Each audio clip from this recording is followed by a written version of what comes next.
নমস্কাৰ ষ্টুডিঅ'ত মই কন্দৰ্প গগৈ এই মুহূৰ্তত এটা গুৰুত্বপূৰ্ণ খবৰ দিব বিচাৰিছোঁ। শীঘ্ৰেই প্ৰাণৰ শিল্পী হাৰ্টথ্ৰব জুবিন গাৰ্গে ন্যায় লাভ কৰিব। কেবিনেটত জুবিন গাৰ্গৰ ঘটনা সন্দৰ্ভত গুৰুত্বপূৰ্ণ সিদ্ধান্ত গ্ৰহণ কৰা হ'ব আৰু ইয়াৰ পিছতে ৰাইজৰ সিদ্ধান্ত অনুসৰি ফাৰ্ষ্ট ট্ৰেক আদালত গঠন কৰা হ'ব। জুবিন গাৰ্গৰ ঘটনাক লৈ ৰাজনীতি কৰিছে একাংশই। জুবিন গাৰ্গৰ ঘটনাক লৈ ৰাজনীতি সহ্য কৰা নহ'ব। ডাঙৰ মন্তব্য কৰিছে ৰাজ্যৰ মুখ্যমন্ত্ৰী ডক্টৰ হিমন্ত বিশ্ব শৰ্মাই। সবচে জনাইছোঁ মুহূৰ্তত বিগ ব্ৰেকিং এই মুহূৰ্তত জনাই আছোঁ, জুবিন গাৰ্গে শীঘ্ৰেই ন্যায় লাভ কৰিব। জুবিন গাৰ্গৰ গোচৰক লৈ ৰাজনীতি চলিছে, ৰাজনীতি চলিবলৈ দিয়া নহ'ব। অভিযুক্তৰ জামিন নাকচ কৰা ন্যায়াধীশক আঁতৰোৱাৰ চলিছে ষড়যন্ত্ৰ আৰু এই ষড়যন্ত্ৰ মানি লোৱা নহ'ব। এজন মানুহক লৈ ইমান ৰাজনীতি জীৱনত দেখা নাছিলোঁ বুলি মন্তব্য কৰিছে মুখ্যমন্ত্ৰী হিমন্ত বিশ্ব শৰ্মাই।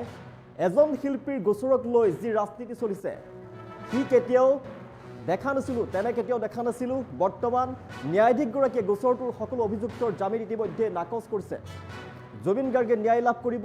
তেওঁৰ কঠোৰ স্থিতিৰ বাবে দুজন অভিযুক্তই নিজৰ জামিন আবেদনো প্ৰত্যাহাৰ কৰিছে। ৰাজনীতি কৰিছে একাংশ জুবিন গাৰ্গক লৈ। বৰ্তমানৰ ন্যায়াধীশগৰাকীয়ে আইনৰ ক্ষেত্ৰত কোনো আপোচ কৰা নাই, বৰ্তমানৰ ন্যায়াধীশে সেই এটা নিৰ্দিষ্ট চক্ৰই তেওঁক এই গোচৰটো আঁতৰাই নিবলৈ কৌশল ৰচনা কৰিছে, ষড়যন্ত্ৰ কৰিছে আৰু সেই ষড়যন্ত্ৰ ওফৰাই পেলোৱা হ'ব। ২৬ ফেব্ৰুৱাৰীত জুবিন গাৰ্গৰ গোচৰত ফাৰ্ষ্ট ট্ৰেক আদালত গঠনক লৈ আলোচনা হ'ব কেবিনেটত। জুবিন গাৰ্গৰ ন্যায় প্ৰক্ৰিয়াক লৈ মুখ্যমন্ত্ৰীয়ে ডাঙৰ মন্তব্য কৰিছে। শীঘ্ৰেই প্ৰাণৰ শিল্পী জুবিন গাৰ্গে ন্যায় লাভ কৰিব। জুবিন গাৰ্গৰ গোচৰক লৈ ৰাজনীতি চলিছে, ৰাজনীতি চলিবলৈ দিয়া নহ'ব। ২৬ ফেব্ৰুৱাৰীত জুবিন গাৰ্গৰ ঘটনাৰ গোচৰক লৈ কেবিনেটত গুৰুত্বপূৰ্ণ সিদ্ধান্ত গ্ৰহণ কৰা হ'ব। যদি ৰাইজে বিচাৰে ফাৰ্ষ্ট ট্ৰেক আদালত গঠন কৰা হ'ব। এইকেইদিন ফাৰ্ষ্ট ট্ৰেক আদালতক লৈ ৰাজনীতি চলিছে, একাংশই ৰাজনীতি কৰিছে জুবিন গাৰ্গক লৈ। আটাইকেইটা অভিযুক্তৰ জামিন নাকচ কৰিছে বৰ্তমানৰ ন্যায়াধীশে আৰু জামিন আবেদন প্ৰত্যাহাৰ কৰিছে দুজনে বাধ্য হৈ। এনে ন্যায়াধীশৰ পৰা কেছটো আঁতৰোৱাৰ অপচেষ্টা চলিছে। গতিকে এনে ন্যায়াধীশৰ ওচৰত থাকিব লাগেনে নাই ৰাইজে চিন্তা কৰক বুলি মন্তব্য কৰিছে মুখ্যমন্ত্ৰীয়ে। জুবিন গাৰ্গৰ বিচাৰ সন্দৰ্ভত ফাৰ্ষ্ট ট্ৰেক আদালতক লৈ মুখ্যমন্ত্ৰীয়ে আগৰ মন্তব্য কৰিছে। জুবিন গাৰ্গক লৈ ৰাজনীতি কৰা হৈছে, জুবিন গাৰ্গক লৈ ৰাজনীতি কৰা কেতিয়াও সহ্য কৰা নহ'ব। একাংশই জুবিন গাৰ্গক লৈ ৰাজনীতি কৰিছে। শীঘ্ৰেই জুবিন গাৰ্গে ন্যায় পাব। ২৬ ফেব্ৰুৱাৰীত কেবিনেটত ডাঙৰ সিদ্ধান্ত গ্ৰহণ কৰা হ'ব জুবিন গাৰ্গক লৈ। ২৬ ফেব্ৰুৱাৰীত জুবিন গাৰ্গৰ ঘটনাৰ গোচৰক লৈ কেবিনেটত গুৰুত্বপূৰ্ণ সিদ্ধান্ত গ্ৰহণ কৰা হ'ব। যদি ৰাইজে বিচাৰে তেনেহ'লে ফাৰ্ষ্ট ট্ৰেক আদালত গঠন কৰা হ'ব, ফাৰ্ষ্ট ট্ৰেক দিয়া হ'ব। ফাৰ্ষ্ট ট্ৰেক আদালতক লৈ ৰাজনীতি কৰিছে একাংশই, কিন্তু সেই ৰাজনীতি কেতিয়াও মানি লোৱা নহ'ব। জুবিন গাৰ্গক লৈ ৰাজনীতি সহ্য কৰা নহ'ব। জুবিন গাৰ্গৰ ফাৰ্ষ্ট ট্ৰেক আদালত গঠন সন্দৰ্ভত মুখ খুলিছে ৰাজ্যৰ মুখ্যমন্ত্ৰী ডক্টৰ হিমন্ত বিশ্ব শৰ্মাই। প্ৰতিখন জামিন আবেদন নাকচ কৰিছে বৰ্তমানৰ ন্যায়াধীশগৰাকীয়ে। ফাৰ্ষ্ট ট্ৰেক আদালতৰ নামত ন্যায়াধীশৰ পৰা গোচৰটো আঁতৰাই দিয়াৰ চক্ৰান্ত চলিছে, ষড়যন্ত্ৰ চলিছে। এইগৰাকী ন্যায়াধীশে বলিষ্ঠভাৱে জামিন আবেদন নাকচ কৰিছে। মুখ্যমন্ত্ৰীয়ে মন্তব্য কৰিছে, ৰাইজৰ মতে যদি চলা হয়, ৰাইজে বিচাৰে ফাৰ্ষ্ট ট্ৰেক আদালত দিয়া হ'ব, কিন্তু তাৰ পিছৰখিনি কি হ'ব? একাংশই ন্যায়াধীশৰ পৰা গোচৰটো আঁতৰি যোৱাটো বিচাৰিছে আৰু এজনে জামিন পোৱাটো বিচাৰিছে যাতে আক্ৰমণ কৰিব পাৰে বিজেপিক। এইবোৰ কংগ্ৰেছ আৰু দুই এটা সংবাদ মাধ্যমৰ অপচেষ্টা। যদি বেলেগ ন্যায়াধীশ হ'লহেঁতেন তেনেহ'লে পিএছঅ' দুজনক ৬ মাহৰ ভিতৰত জামিন দিলেহেঁতেন, অমৃত প্ৰভাকো মহিলা হিচাপে জামিন দিলেহেঁতেন। কিন্তু এতিয়া কোনো সাৰি যাব নোৱাৰিব, কঠোৰ শাস্তি পাব দোষীয়ে। বিজেপিক হল ঠেকত পেলাবৰ কাৰণে চক্ৰান্ত চলিছে, ষড়যন্ত্ৰ চলিছে। কৰ্তৃত্ব দিব লাগিছিল বিজেপিক, মুখ্যমন্ত্ৰীগৰাকীক কৰ্তৃত্ব দিব লাগিছিল, কিন্তু ৰাজনীতি কৰিছে জুবিন গাৰ্গৰ সমগ্ৰ ঘটনাক লৈ একাংশই। ৰাজনীতি কেতিয়াও সহ্য কৰা নহ'ব। শীঘ্ৰেই প্ৰাণৰ শিল্পী জুবিন গাৰ্গে ন্যায় পাব। ২৬ ফেব্ৰুৱাৰীত কেবিনেটত ডাঙৰ সিদ্ধান্ত গ্ৰহণ কৰা হ'ব। ২৬ ফেব্ৰুৱাৰীত জুবিন গাৰ্গৰ ঘটনাৰ গোচৰক লৈ কেবিনেটত গুৰুত্বপূৰ্ণ সিদ্ধান্ত গ্ৰহণ কৰা হ'ব। যদি ৰাইজে বিচাৰে তেনেহ'লে ফাৰ্ষ্ট ট্ৰেক দিয়া হ'ব। ফাৰ্ষ্ট ট্ৰেক আদালতক লৈ ৰাজনীতি চলিছে। আটাইকেইটা অভিযুক্তৰ জামিন নাকচ কৰিছে বৰ্তমানৰ ন্যায়াধীশে। দুজনে বাধ্য হৈ জামিন আবেদন প্ৰত্যাহাৰো কৰিছে। এনে ন্যায়াধীশৰ পৰা কেছটো আঁতৰোৱাৰ অপচেষ্টা চলিছে। ন্যায়াধীশৰ ওচৰত থাকিব লাগেনে নাই এই গোচৰ ৰাইজে এবাৰ চিন্তা কৰক, মুখ্যমন্ত্ৰীয়ে মন্তব্য কৰিছে। জুবিন গাৰ্গৰ বিচাৰ সন্দৰ্ভত ফাৰ্ষ্ট ট্ৰেক আদালতক লৈ মুখ্যমন্ত্ৰীয়ে ডাঙৰ মন্তব্য কৰিছে। প্ৰাণৰ শিল্পী জুবিন গাৰ্গ নোহোৱাৰ বহুত দিন উকলি গৈছে। প্ৰাণৰ শিল্পীগৰাকীয়ে শীঘ্ৰেই ন্যায় পাব লাগে, অসমবাসীয়ে বিচাৰিছে। হাৰ্টথ্ৰব জুবিন গাৰ্গে ন্যায় পাব লাগে, সকলোৱে এটাই কামনা কৰিছে। আৰু শীঘ্ৰেই জুবিন গাৰ্গে ন্যায় পাব বুলি মুখ্যমন্ত্ৰীয়ে আগৰ মন্তব্য কৰিছে ২৬ ফেব্ৰুৱাৰীত কেবিনেটত ডাঙৰ সিদ্ধান্ত গ্ৰহণ কৰা হ'ব আৰু ২৬ ফেব্ৰুৱাৰীত জুবিন গাৰ্গৰ ঘটনাৰ গোচৰক লৈ কেবিনেটত গুৰুত্বপূৰ্ণ সিদ্ধান্ত গ্ৰহণ কৰা হ'ব তাৰ পিছতেই ৰাইজৰ মতে ৰাইজে যদি বিচাৰে তেনেহ'লে ফাৰ্ষ্ট ট্ৰেক আদালত গঠন কৰা হ'ব সেই ফাৰ্ষ্ট ট্ৰেক আদালতৰ জৰিয়তে জুবিন গাৰ্গৰ সমগ্ৰ গোচৰ প্ৰক্ৰিয়া চলিব গৰিমা গাৰ্গে বিচাৰিছিল ফাৰ্ষ্ট ট্ৰেক আদালত গঠন হ'ব লাগে অসমৰ ৰাইজে বিচাৰিছে ফাৰ্ষ্ট ট্ৰেক আদালত গঠন হ'ব লাগে আৰু সেই আদালতৰ দ্বাৰা জুবিন গাৰ্গৰ যি ঘটনা এই ঘটনাৰ বিচাৰ হ'ব লাগে আৰু মুখ্যমন্ত্ৰীয়ে মন্তব্য কৰিছে ফাৰ্ষ্ট ট্ৰেক আদালতো হ'ব যদি ৰাইজে বিচাৰে প্ৰাণৰ শিল্পী জুবিন গাৰ্গে ন্যায় পাবই শীঘ্ৰেই ন্যায় পাব হাৰ্টথ্ৰব জুবিন গাৰ্গে ঈশ্বৰপুত্ৰ ন্যায় পাব ২৬ ফেব্ৰুৱাৰীত কেবিনেটত ডাঙৰ সিদ্ধান্ত গ্ৰহণ কৰা হ'ব ২৬ ফেব্ৰুৱাৰীত জুবিন গাৰ্গৰ ঘটনাৰ গোচৰক লৈ কেবিনেটত গুৰুত্বপূৰ্ণ সিদ্ধান্ত গ্ৰহণ কৰা হ'ব যদি ৰাইজে বিচাৰিলে ফাৰ্ষ্ট ট্ৰেক আদালত দিয়া হ'ব জুবিন গাৰ্গৰ ঘটনাক লৈ ৰাজনীতি চলিছে সেই ৰাজনীতি হ'বলৈ কেতিয়াও দিয়া নহ'ব আটাইকেইটা অভিযুক্তৰ জামিন নাকচ কৰিছে বৰ্তমানৰ ন্যায়াধীশে দুজনে বাধ্য হৈ জামিন আবেদন প্ৰত্যাহাৰ কৰিছে এনে ন্যায়াধীশৰ পৰা কেছটো আঁতৰোৱাৰ অপচেষ্টা চলিছে গতিকে এনে ন্যায়াধীশৰ ওচৰত থাকিব লাগেনে নাই গোচৰ ৰাইজে এবাৰ ভাবক ৰাইজে ভাবি জনাওক জুবিন গাৰ্গৰ বিচাৰ সন্দৰ্ভত ফাৰ্ষ্ট ট্ৰেক আদালতক লৈ মন্তব্য ৰাজ্যৰ মুখ্যমন্ত্ৰী হিমন্ত বিশ্ব শৰ্মাই কৰিছে জুবিন গাৰ্গে শীঘ্ৰেই ন্যায় পাব কোনো পধ্যে দোষী সাৰি যাব নোৱাৰিব দোষীয়ে কঠোৰ শাস্তি পাব অসমৰ ৰাইজে যেনেদৰে বিচাৰিছে প্ৰাণৰ শিল্পীগৰাকীৰ যি দোষী ঘটনাৰ লগত জড়িত যি দোষীয়ে উচিত শাস্তি পাব লাগে কঠোৰৰ পৰা কঠোৰ শাস্তি প্ৰদান কৰিব লাগে দোষীক আৰু সেয়ে হ'ব জুবিন গাৰ্গৰ গোচৰৰ ফাৰ্ষ্ট ট্ৰেক আদালত গঠন সন্দৰ্ভত মন্তব্য কৰিছে মুখ্যমন্ত্ৰীগৰাকীয়ে যে দোষীয়ে শাস্তি পাব শীঘ্ৰেই জুবিন গাৰ্গে ন্যায় লাভ কৰিব ২৬ ফেব্ৰুৱাৰীত কেবিনেটত ডাঙৰ সিদ্ধান্ত গ্ৰহণ কৰা হ'ব ২৬ ফেব্ৰুৱাৰীত জুবিন গাৰ্গৰ ঘটনা সন্দৰ্ভত গুৰুত্বপূৰ্ণ সিদ্ধান্ত গ্ৰহণ কৰা হ'ব আৰু তাৰ পিছতেই ৰাইজৰ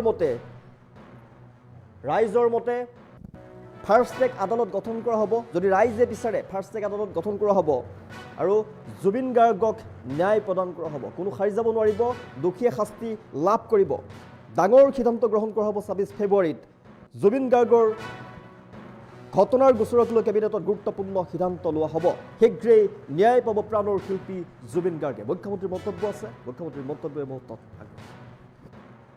আমি ২৬ তাৰিখে কেবিনেটত সিদ্ধান্ত ল'ম এইকেইদিন ফাৰ্ষ্ট ট্ৰেক কোৰ্টক লৈ এটা ৰাজনীতি কৰি আছে প্ৰথম কথা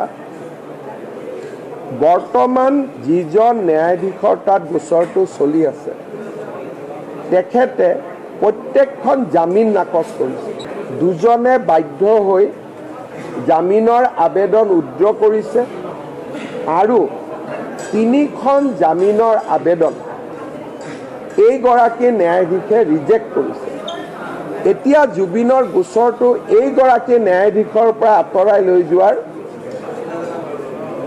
এটা ডাঙৰ প্ৰস্তুতি চলিছে যিগৰাকী ন্যায়াধীশে ৩গৰাকীকৈ অভিযুক্তৰ জামিন আবেদন নাকচ কৰিছে ৪ মাহ ৫ মাহ পিছতো সেইগৰাকী ন্যায়াধীশৰ তাত গোচৰটো থাকিব লাগে নে বেলেগৰ তাত যাব লাগে এই দিশটোৰ ক্ষেত্ৰতো আমি ২৬ তাৰিখে কেবিনেটত সিদ্ধান্ত ল'ম কিন্তু আমি পিছুৱাই থকাৰ মূল কাৰণটোৱে আছিল যে যিকোনো ন্যায়াধীশেই পুলিচ চিকিউৰিটি দুজনক অন্ততঃ জামিন দিলে যিকোনো ন্যায়াধীশেই মহিলা বুলি কি নাম আছিল তেখেত অমৃত প্ৰভাক জামিন দিলে এইগৰাকী ন্যায়াধীশে বলিষ্ঠভাৱে ৩টাকৈ জামিনৰ আবেদন নাকচ কৰিছে আৰু ভয়তে শ্যাম কানু আৰু সিদ্ধাৰ্থই জামিনৰ আবেদন উইথড্ৰ কৰিছে এতিয়া সেইগৰাকী ন্যায়াধীশৰ পৰা কেছটো আঁতৰাবৰ কাৰণে এটা হাৱা নিৰ্মাণ কৰা হৈছে মইতো ৰাইজৰ মতে চলো ৰাইজে বিচাৰিলে ২৬ত মই ফাৰ্ষ্ট ট্ৰেক দি দিম কিন্তু তাৰ পিছত যিখিনি ঘটনা হ'ব সাধাৰণতে ইমান ডাঙৰ সিদ্ধান্ত আপোনালোকে বাতৰি কাকতত কোনেও লিখা নাই যে জুবিনক ন্যায় দিয়াৰ ৰাস্তাত ৩টাকৈ বেইল এপ্লিকেশ্যন বৰ্তমানৰ জাজজনে ৰিজেক্ট কৰিছে আৰু যিজন জাজে ইমান কঠোৰ স্থিতি লৈছে সেইজন জাজৰ পৰা এতিয়া গোচৰটো আঁতৰোৱাৰ কাৰণে চব লাগি আছে আমি কি অনুৰোধ কৰিব লাগে যে এইগৰাকী জাজে ডে টু ডে হিয়াৰিং কৰক কিন্তু একচাম লাগি গ'ল যে এইগৰাকী জাজৰ পৰা গোচৰটো গুচাই দিব লাগে যাতে বেলেগ এখন কোৰ্ট হয়। তাৰমানে ইলেকশ্যনৰ আগতে এইগৰাকী জাজেতো জামিন নিদিয়ে, বেলেগ এগৰাকী জাজৰ তাত কেছটো যাওক আৰু জামিন এটা হওক, তেতিয়া মোক যাতে আক্ৰমণ কৰিব পাৰে। এইবিলাক সব ফুল ফ্লেজেড জুবিনৰ নামত ৰাজনীতি। আমি 26 তাৰিখে কেবিনেটত সিদ্ধান্ত ল'ম, এইকেইদিন ফাষ্ট ট্ৰেক কোৰ্টক লৈও এটা ৰাজনীতি কৰি আছে। প্ৰথম কথা, বৰ্তমান যিজন ন্যায়াধীশৰ তাত গোচৰটো চলি আছে তেখেতে প্ৰত্যেকখন জামিন নাকচ কৰিছে। দুজনে বাধ্য হৈ জামিনৰ আবেদন উইথড্ৰ কৰিছে আৰু 3খন জামিনৰ আবেদন এইগৰাকী ন্যায়াধীশে ৰিজেক্ট কৰিছে। এতিয়া জুবিনৰ গোচৰটো এইগৰাকী ন্যায়াধীশৰ পৰা আঁতৰাই লৈ যোৱাৰ এটা ডাঙৰ প্ৰস্তুতি চলিছে। যিগৰাকী ন্যায়াধীশে 3গৰাকীকৈ অভিযুক্ত জামিন আবেদন নাকচ কৰিছে 4 মাহ 5 মাহ পিছতো, সেইগৰাকী ন্যায়াধীশৰ তাত গোচৰটো থাকিব লাগে নে বেলেগৰ তাত যাব লাগে? এই দিশটোৰ ক্ষেত্ৰতো আমি 26 তাৰিখে কেবিনেটত সিদ্ধান্ত ল'ম। কিন্তু আমি পিছুৱাই থকাৰ মূল কাৰণটোৱে আছিল যে যিকোনো ন্যায়াধীশেই পুলিচ চিকিউৰিটি দুজনক অন্ততঃ জামিন দিলে, যিকোনো ন্যায়াধীশেই মহিলা বুলি কি নাম আছিল তেখেত অমৃত প্ৰভাক জামিন দিলে। এইগৰাকী ন্যায়াধীশে বলিষ্ঠভাৱে 3টাকৈ জামিনৰ আবেদন নাকচ কৰিছে আৰু ভয়তে শ্যাম কানু আৰু সিদ্ধাৰ্থই জামিনৰ আবেদন উইথড্ৰ কৰিছে। এতিয়া সেইগৰাকী ন্যায়াধীশৰ পৰা কেছটো আঁতৰাবৰ কাৰণে এটা হাৱা নিৰ্মাণ কৰা হৈছে। মইতো ৰাইজৰ মতে চলো, ৰাইজে বিচাৰিলে 26ত মই ফাষ্ট ট্ৰেক দি দিম, কিন্তু তাৰ পিছত যিখিনি ঘটনা হ'ব, সাধাৰণতে ইমান ডাঙৰ সিদ্ধান্ত আপোনালোকে বাতৰি কাকতত কোনেও লিখা নাই যে জুবিনক ন্যায় দিয়াৰ ৰাস্তাত 3টাকৈ বেইল এপ্লিকেশ্যন বৰ্তমানৰ জাজজনে ৰিজেক্ট কৰিছে। আৰু যিজন জাজে ইমান কঠোৰ স্থিতি লৈছে সেইজন জাজৰ পৰা এতিয়া গোচৰটো আঁতৰোৱাৰ কাৰণে চব লাগি আছে। আমি কি অনুৰোধ কৰিব লাগে যে এইগৰাকী জাজে ডে টু ডে হিয়াৰিং কৰক, কিন্তু একচাম লাগি গ'ল যে এইগৰাকী জাজৰ পৰা গোচৰটো গুচাই দিব লাগে যাতে বেলেগ এখন কোৰ্ট হয়। তাৰমানে ইলেকশ্যনৰ আগতে এইগৰাকী জাজেতো জামিন নিদিয়ে, বেলেগ এগৰাকী জাজৰ তাত কেছটো যাওক আৰু জামিন এটা হওক, তেতিয়া মোক যাতে আক্ৰমণ কৰিব পাৰে। এইবিলাক সব ফুল ফ্লেজেড জুবিনৰ নামত ৰাজনীতি। আমি 26 তাৰিখে কেবিনেটত সিদ্ধান্ত ল'ম, এইকেইদিন ফাষ্ট ট্ৰেক কোৰ্টক লৈও এটা ৰাজনীতি কৰি আছে। প্ৰথম কথা, বৰ্তমান যিজন ন্যায়াধীশৰ তাত গোচৰটো চলি আছে তেখেতে প্ৰত্যেকখন জামিন নাকচ কৰিছে। দুজনে বাধ্য হৈ জামিনৰ আবেদন উইথড্ৰ কৰিছে আৰু 3খন জামিনৰ আবেদন এইগৰাকী ন্যায়াধীশে ৰিজেক্ট কৰিছে। এতিয়া জুবিনৰ গোচৰটো এইগৰাকী ন্যায়াধীশৰ পৰা আঁতৰাই লৈ যোৱাৰ এটা ডাঙৰ প্ৰস্তুতি চলিছে।